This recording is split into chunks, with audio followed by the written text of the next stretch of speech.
And here we are, here we are. So, how do you have that conversation? If you believe in your fate, if you believe that something is meant to be the way it is, or if you believe that you're meant to be the way that you are, and you're not trying to fight it, I think this whole thing is easier. But one of the things that's characteristically Aries is that you want to make your own fate. You want things to be decided by you. And I think you're getting to a stage, regardless of how old you are, in your emotional development, where you're really beginning to wonder who's in control. Is there any free will? And how does that factor into it? You really want to know who's pulling the strings.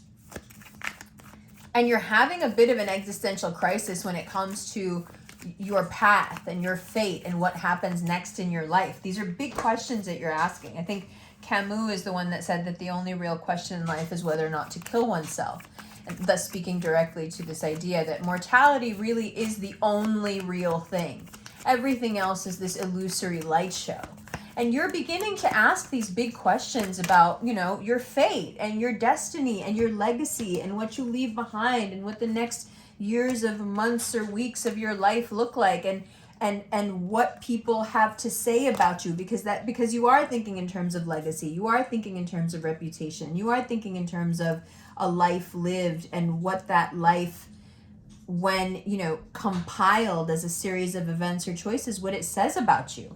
You're becoming very conscious of these things, and it's not the most comfortable thing, I would imagine, when you have been very self-possessed and self-directed. It's not the most comfortable thing to comb through all of that and see the thread of that running through, right? Everything that you're doing and running through all the choices that you've made. So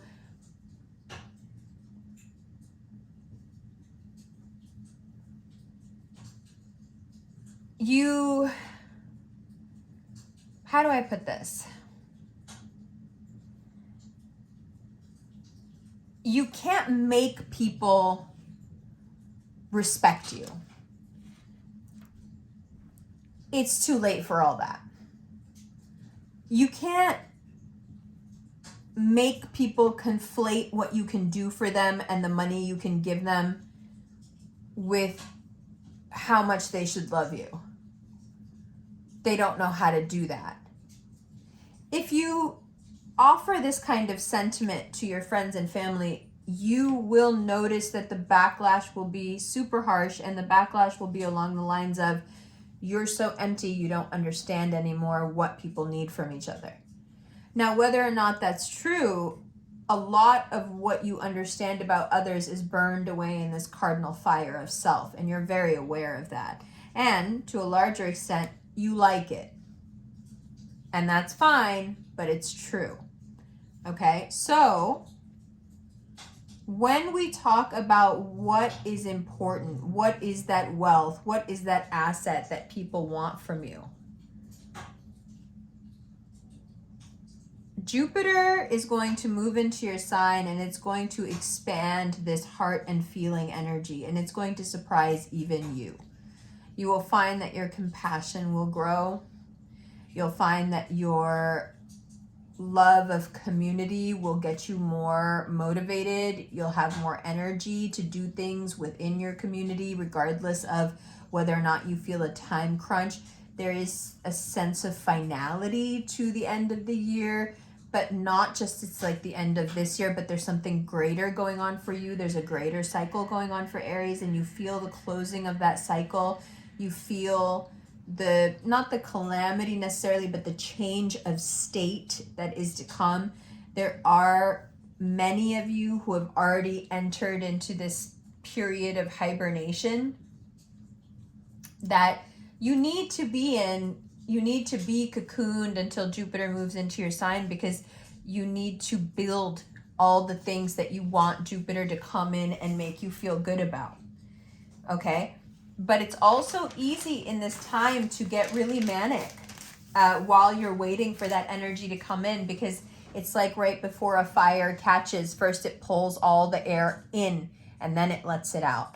And so there's that moment of suffocation, and you can feel perpetually stuck in that moment of introspection and suffocation until Jupiter comes in. It's not the easiest energy in which to think straight and, you know, go through the different deep nuances of your personality and see what you don't want expanded. But there you have it. That's your task. And that rarefied air, so bereft of oxygen, is a place where only you can thrive. And so perhaps that's why only you are asked to do the work at such an altitude. But your reward for doing work at such an altitude is tremendous. Okay? You are directly boosted. You are directly boosted by this Jupiterian energy. Take full advantage of it from the 20th until the 29th. On the 29th, we have Mercury going retrograde in Capricorn, and all you're going to want to do is sleep. So just imagine how much of a boost from now until the 29th you're going to have. It's a huge boost of energy, right?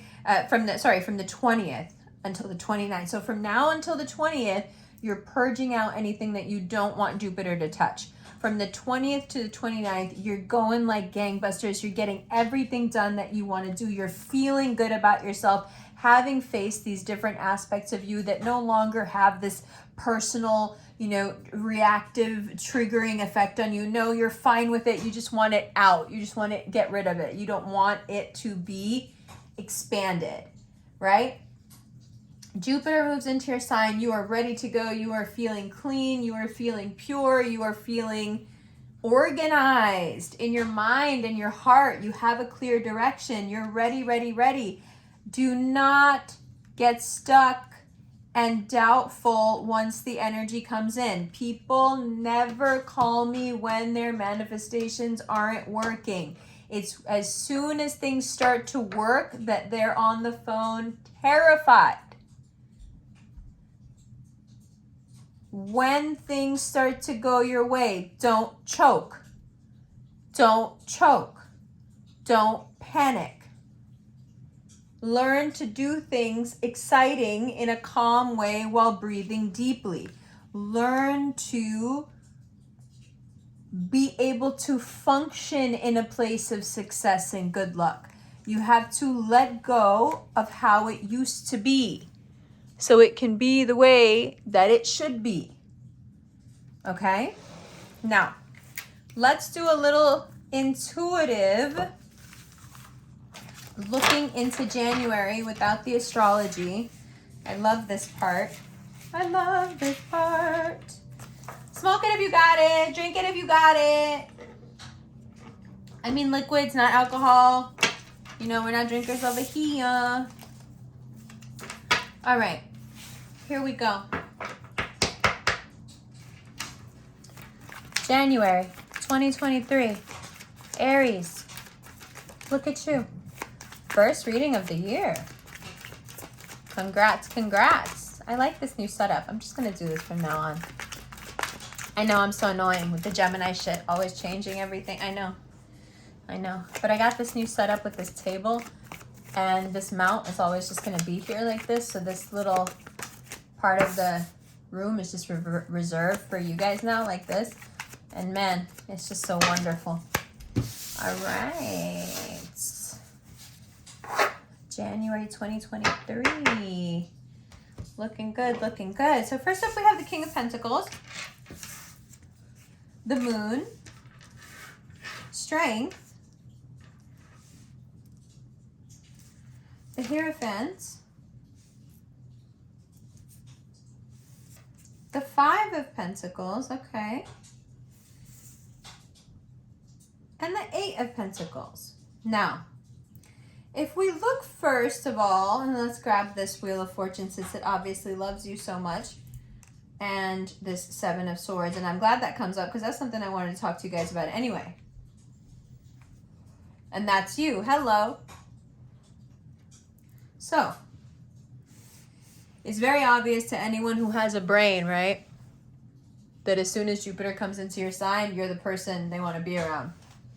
Now, this is really going to appeal to your ego quite a lot. You're going to be really happy about this. But it's a trick. They all have ulterior motives. You can't trust these people. They're opportunists. They're egoists. They're vain. They're opportunists. They're egoists. They're vain. They have nothing to offer. That's the other thing. My dad's really good at picking people out like this. Every time somebody comes around me and tries to like flash money or tries to behave like there's somebody, my dad is always the first person to be like, that person's broke. They're looking for money, I'm telling you now. He's never wrong though. And I'm talking people who like pretend to have a lot of money. Okay? Those kind of people. People who pretend to have a lot of luck, a lot of success, a lot of money. These people want to be around you. But it's weird because these people didn't want to be around you when you didn't have this Jupiter energy. And now all of a sudden they're going to start coming out of the fucking woodwork as of December 20th if they're not already trying to make their way into your life right now. Okay? And the moon is there showing you like, hey, this is the wrong kind of light being shed on the good luck that you're getting. Don't let these people appeal to your vanity. Don't let these people appeal to some need that you have inside of having more grounding. Aries don't have that kind of grounding for a reason because you can't get all the way to the top if you want to be grounded like that. But if you look for that kind of acceptance and affirmation from the external, they will take it from you. They will take what you've worked for. The thing about Jupiterian energy is also like having a fucking sign on your head. Trust me, I was born under a Gemini Sun Jupiter conjunction. Okay, in my 12th house. When you have Jupiterian placements, when you have Jupiter in your sign, you have a huge sign on your head that says, hey, I got a lot. And a lot of people look at it and they go, oh my God, you got a lot. Hi. Wow, you're impressive. I want to learn from you. Wow, you're cool. Wow, you're beautiful. And then other people look at you and all they see is a mark. Okay, so let's be real. You're the warrior, but you're not really used to being the hunted. It's a whole different skill set that you have to learn. Yes, Jupiter is expansive, but also puts a target on your back. Because the wrong kind of people out there, there's a lot of them, they really don't want to do the work. And Jupiterian luck is exactly the kind of shit that really fucking triggers them. You know what it is? It's the kind of thing you don't have to work for. People who hate to work, hate being around Jupiterian energy, and people who are lucky because of Jupiter, because it's what they want. It's what they wish they had. They wish they didn't have to work for it, but they do. And then they see you not having to work for it, and it makes them fucking crazy. So the amount of envy that you're about to be surrounded by, the amount of ill will and ill intention you're about to be surrounded by, ask any lottery winner. Watch those documentaries about what happens to lottery winners after they win and how everybody turns on them and what happens, all the deviousness that goes on in their life from the people that they trusted, from the people they're related to, from the people that are the closest to them. Okay? That's the message for January. And that's why these extendeds are so fucking dope.